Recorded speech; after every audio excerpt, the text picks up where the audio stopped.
They're going to try to kill me. And if they are successful, if they do kill me, all I hope is that this video is watched by as many people as possible. Coincidence, by providence, I do like to believe that perhaps I live in the Truman Show. First, they try and shut you up. Second, they try and put you in jail.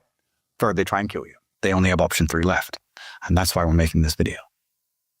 Because I have a terrible suspicion that I won't make it to trial. So the UK tries to extradite me. They need to get me off the internet. They need to stop the emergency meeting podcasts. And they need to stop the school. Mr. Tate, would you mind signing? Hey, Tate.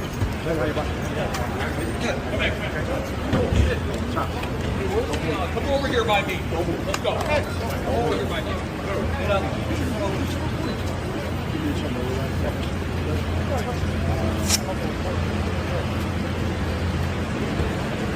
Back up. Back up. Back up.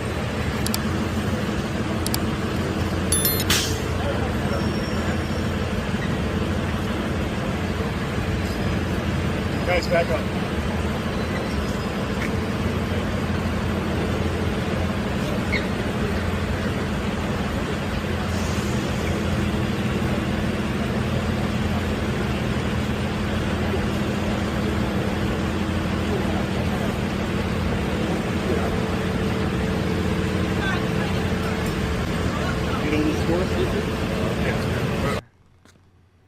Well, I replaced the 765 and the GT4 with my spare ones.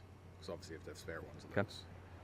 And then I bought a Maserati MC20, like 5 days ago, I think? So it's been ages, bro. Who likes Maserati?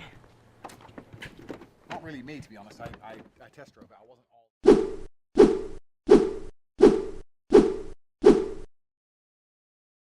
A few years ago, he was one of the most searched people on the internet, millions of followers, an empire built on male confidence, and the title of the most controversial influencer of his generation.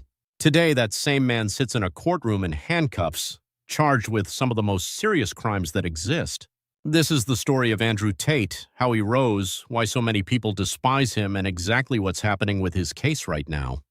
Before he became synonymous with internet controversy, Andrew Tate was a professional kickboxer.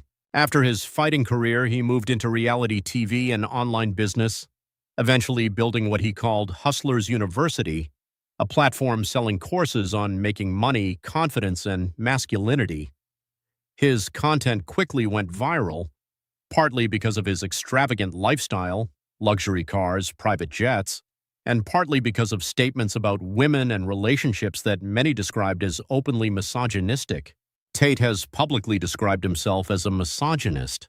By 2022, he was one of the most searched people on the internet and simultaneously banned from nearly every major social media platform for violating hate speech policies. In December 2022, Andrew and his brother Tristan Tate were arrested near Bucharest, along with 2 Romanian women. Romanian prosecutors charged them with forming a criminal group to sexually exploit women, human trafficking, and rape. The brothers denied all charges from the outset. The case moved slowly over the following years. Legal and procedural issues bogged down proceedings in Romania. In 2024, a Bucharest court ruled there were sufficient grounds for the case to go to trial, though the defense announced an appeal, arguing the ruling lacked legal justification. In February 2025, after Romanian prosecutors lifted a 2-year travel ban, the brothers returned to the United States. But Romania wasn't the only place where Tate faced serious allegations. In the UK, 4 women filed a civil lawsuit against him for alleged physical and sexual abuse said to have occurred between 2013 and 2015. According to court filings, 2 of the claimants say they were in an intimate relationship with him, while the other 2 allegedly worked for his online business. The allegations include claims of strangulation and being threatened with a gun. Tate firmly denied all the allegations, with his lawyers arguing that all sexual activity was consensual. This civil case was moved forward and scheduled for June 2026. Lawyers described it as a potential legal first, since it will be the first case to consider whether allegations of coercive control in a civil context can amount to intentional infliction of harm. In late 2025, the UK's Crown Prosecution Service, CPS, also brought 21 charges against the brothers, including rape, actual bodily harm, and human trafficking. And then, just a few days ago, on July 18, 2026, came a dramatic twist. The U.S. Marshal Service arrested both brothers in Miami at the UK's request for extradition on rape and sex trafficking charges. They appeared in federal court in handcuffs and shackles. Their attorneys announced they would fight the extradition, arguing there is a long-standing agreement between the UK and Romania that the UK would not seek extradition while Romanian proceedings are still pending, and those proceedings, they claim, are still ongoing. Additionally, just days later, UK prosecutors decided to add new sexual offense charges, this time related to 4 additional alleged victims, on top of the 3 from the original indictment. Importantly, UK prosecutors explicitly stated that their decision to bring charges does not represent any finding or implication of guilt. It's simply the basis for a court to consider the case. Interestingly, the whole story is also tangled up with political connections. Romania's foreign minister previously said a Trump administration official had expressed interest in the Tate brothers case in Romania, though Trump personally denied knowing anything about it. Tate is also known for his public support of Trump, as well as alleged connections to members of the Trump family. What makes this case so explosive isn't just the severity of the charges, it's the contrast. On one side, millions of young men around the world who still see Tate as a symbol of male confidence and success, and who view his prosecution as a politically motivated attack. On the other side, organizations that advocate for victims of sexual exploitation, who are celebrating his arrest as long overdue justice.